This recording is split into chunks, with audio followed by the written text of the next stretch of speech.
আসসালামু আলাইকুম, কেমন আছেন সবাই? আজকে ঈদের দ্বিতীয় দিন।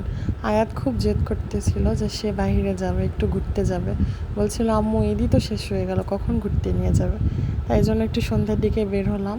সে ফাঁকা একটা মাঠ দেখে খুব দৌড়াদৌড়ি করতেছিল, তার খুব মজা লেগেছে মাঠে এসে। এরপর একটা আপুর বাসায় যাওয়ার জন্য রওনা হলাম। সান্তার রেলগেটের এখানে আসার পর দেখলাম এই অবস্থা। এত ভিড়, যেমন মানুষ তেমন গাড়ি ঘোড়া। বাইকে চড়ে যেন আগানোই যাচ্ছিল না। মনে হচ্ছিল বাইকের চাইতে হেঁটে গেলেও হয়তো জোরে জোরে হাঁটা যাবে। গেটের ওই পার থেকে এপার পর্যন্ত পুরোটা রাস্তা এতটা ভিড়। মনে হচ্ছিল যেন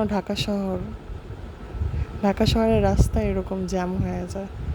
এরপর আমরা এদিকে চলে আসলাম।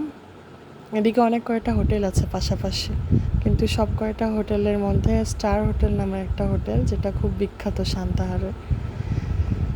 সেই স্টার হোটেলের সামনে আমরা এসে পড়লাম এবং স্টার হোটেলের ছোট্ট একটু ক্লিপ নিলাম। এত ভিড় আর এত গাড়ি ঘোড়া যে আমি সুন্দর করে একটু ভিডিও করতে চেয়েছিলাম, বাট পারলাম না। এই যে দেখুন স্টার হোটেল, এই হোটেলটা সান্তাহারের মধ্যে অনেক নাম করা একটা হোটেল। এরপর আমরা আপুর বাসায় যাওয়ার জন্য যে রাস্তাটা দিয়ে যেতে হবে সেখানে গেলাম।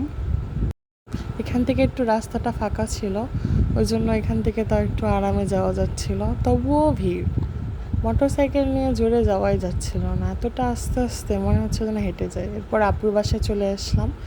আয়াত দেখুন এসে একটা ছোট বাচ্চার গাড়ি দেখতে পেয়ে সে উঠে পড়েছে, উঠে গাড়ি চালানো শুরু করে দিয়েছে। তার ছোট ভাই ওখান থেকে কান্না করতেছিল গাড়িতে উঠবে, কিন্তু সে কোনোভাবেই দিবে না, সে ওই গাড়িতেই থাকবে।